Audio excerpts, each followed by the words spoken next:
24/7 Drive with Tundo. Weekdays, 3 to 6 p.m. A bit of a morbid topic, but an important one. If a colleague has a family member or someone close to them passing away, and they are away from work for a little bit to grieve, and then obviously come back after the period, what is the correct way to treat that person? Yeah, it's such a tricky one because, of course, death is such a permanent thing and we all deal with it in different ways. We all cope in different ways. And I mean, I'll give you a personal example. So as you know, was it last year that we lost our kid? Yeah. Last year.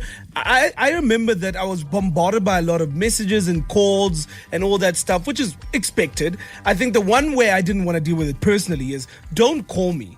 Like, I don't want to have the same conversation with everyone over and over again. I appreciate the nice messages. I appreciate the flowers and stuff that was sent to the house. But it's when you get back to work, which is what you're asking. Yes. Now that I've taken my time. So, wait, before you get back to work, obviously everyone is, I agree. The calling thing, I feel like, don't call me. Don't call me Don't because call me. now you're expecting me to give you an answer in real time or to speak to you about this in real time. Because everyone will ask you, how are you feeling? And I'm like, I can't take 10 of those in like an hour of how are you feeling? In fact, I don't even know the answer to I that. have no idea. I haven't even dealt with it myself. I don't know how to feel. But then, let's maybe talk about your experience and what happened when you came back. Yeah, I think slightly different, of course. I mean, for those who don't know and listening in, we had a stillbirth. So my wife and I were pregnant my wife was pregnant and we had a stillbirth. I came back to work after taking family leave. And I think mine was different because I didn't have to deal with people at the office. I was still working nights at the time. So when I'd come into the office, no one was really here. And when I'd bump into colleagues, everyone by then had messaged me and it was fine and I'd replied to everyone. Okay. But I can't imagine a situation where you work in a 9-to-5 job and you're going to walk in after taking your month or whatever it is that your family leave is or responsibility leave is. I can't imagine how I would have dealt with everyone coming up to me all at once. I remember like 2015, my brother passed away. Yes. And I was working on Generations at the time. Yes. And this is a soapy. It's a daily soapy. There is a schedule. The show has to go on. Yeah. The day after I found out, I had to go to work. No, stop it, Sando. I went to work. I promise you, I went to work. You took no time off. I did, but they had to then rework the schedule. Okay. But while they were reworking the schedule, Tando, please can you come in for those 3 days for for the 2 scenes, which I at the time I almost was happy to do because then it's a welcome distraction. Yeah, it's almost like a welcome distraction from the reality of what is your life. Like I don't have to deal with you know when in black families when someone passes away, everyone's coming to visit. You know, there's problems. You're fixing this, you're fixing that. Yeah, and I think a lot of people do that with work. You know, I think and I think a lot of men especially do that and I know you did the same thing because we don't. Because I'm a man. Yeah, you're a man. You're one of the men. But we don't really know how to process a lot of that stuff. So distraction is the way we do it. I mean, I remember mine was I immediately wanted to go play golf or just be with my boys. Because I wanted to distract or take away from what was going on with whatever else I could do. Correct. So anyway, then afterwards I went away and then took the time off after they've worked out the schedule. Yeah. And then of course after a couple of weeks or days, whatever it was, you come back to work as per normal.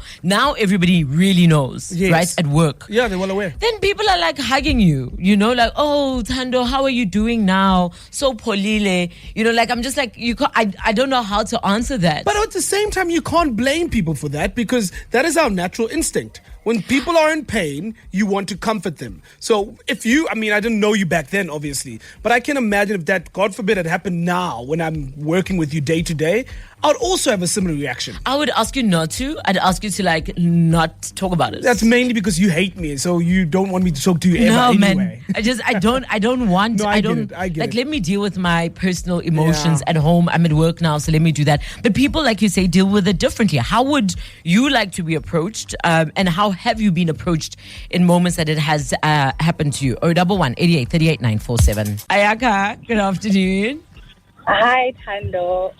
Talk to us. So, for me, it wasn't me, right? But I learned through the WhatsApp statuses of my nail tech that she lost her partner, right? And then she got back to work and she started working and I set up an appointment with her. When I tell you that was the most awkward appointment I've ever had. Ugh. Because I just didn't know what to say. I didn't know, should I say something? Should I not say something? Because you know that I saw the statuses, you know what I mean? Yeah. But now I'm like, should I bring it up? And I can tell she's still, you can actively see when somebody's still in pain or grieving. But then what do I say? And Do I nails bring it take up? forever, hey? Okay, so you're sitting there And the nails whole take time. forever. And the thing is with doing nails, you're looking someone dead in the face. Yeah. Literally. So when I got home, I just sent her a text. I was like, oh, I'm so sorry. I hope, But I was like, in the moment, I just didn't know what to do. I get it because, like Msisi says, what's the right thing? You don't want to come across as insensitive Exactly. or like you're being rude. I don't know. For me, it would be like, "Are you good?" But it's like it's an "Are you good?" that's different from the normal "Are you good?" It's like a deep "Are you good?" But then what if that "are you good" then just goes south? And then you don't know what to do. Then you again. hug her, Ayaka. But she's got long nails. The nails are still wet. It's a lot going on. We'll start again. We'll start again if need be. So Ayaka, so you sent the message, and how did she respond? She responded very well, and then she wanted to talk about it, and we had a brief conversation about it. Okay, and I'm sure that That brought is you it. guys closer. It did. She's my girl forever. Love it. Ayaka, thank you so much for that call. Samu, good afternoon. Hi, Tando. Hi, Msizi. I also had a very awkward experience comforting a colleague after the loss of his dad. So it was basically the anniversary of the loss, right? So he walked into work and I could see that he was crying and wasn't fine. And then I asked him briefly, are you fine? And so he just said, no, it's the anniversary of my dad's death, so today's a hard day for me. So I went to the nearest Mug and Bean to go buy him coffee and a muffin, right? To just comfort him. I get to the studio and I hand it over to him. We have a brief conversation and I hug him because, I'm supporting and I'm... Did I not kiss this person on the cheek? Aibo. And let me tell you why. So for context, at the time, I was the mother of a little toddler, right? And so I'm used to, hugging and embracing and comforting a little child. And literally, in that moment, the mom in me took over. Even the hug that I gave him, it wasn't from one adult to another. Yeah. It was a motherly hug.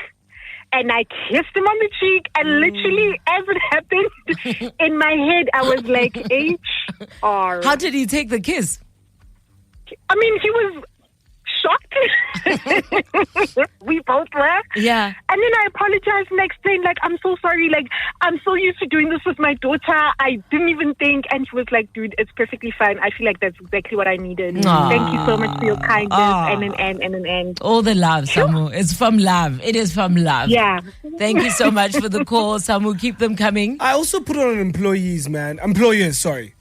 Companies need to give people more leave for situations like that. I'll tell you very much so that most companies, including this one, it's only 4 days family leave. And family leave is when somebody close to you passes away. But they only give you 4 days. No one's grieving within 4 days. No, but I'm sure you can extend it. Like Msizi, I wouldn't want to sit across you 4 days after you. What must I do? Get unpaid leave? How do I extend it? Take my personal leave now? No, you ask them. I'm sure they'll say yes. No, we don't know. But I'm just saying, in general, companies need to make family leave because family leave is for anyone close to you that passes away. Be it a kid, your mother, your sister, your brother, whatever it may be. Your leave is 4 or 5 days, and that you can't grieve within. And of course, those aren't conversations that you're ordinarily having during contract negotiations because you're not hoping that something like that would happen. Should be standard. Like your sick leave is 30 days. Give me 30 days of family leave. Yeah. 011 88 38 947. Bernadette, good afternoon. Good afternoon, Tanda and Susie. How are you guys? Fantastic, Bernadette. Talk to us. So I've recently found out or figured out that there is no right or wrong way to actually comfort a person that's grieving. We grieve differently, honestly, as people. So currently, in a situation where there were 4 of us in a group, right? And one of our colleagues, a close friend, passed on. It's been 2 weeks. And I've seen the awkwardness from people because this is a person that we did everything with. Right now, if we're sitting at lunch, it's just there's 3 people sitting and there's one space that is empty, and it's very awkward for colleagues because they don't know how to approach us. Because one of us is constantly crying, and then there's me who likes to talk. I want to talk about this person and just get the grief out of the way, and then the other person is just silent. They don't want to talk at all. So there's really no right or wrong way of comforting a person. I think you just need to learn the person. It's also unfair to expect people to learn you when you're grieving because you are a different person in that situation. But yeah, you just need to, I don't know, adapt to what that person would want you to do, if I'm making sense. So it's taking the social cues from the person. Yeah. Yes. Like you take the character of the person, then you talk. Because I've had instances where, like, if I want to talk, some colleagues will entertain me and speak. Like when I'm going for walks, I used to go with this person, and then they'll be like, "Oh, you're going for a walk? Can I go with you?"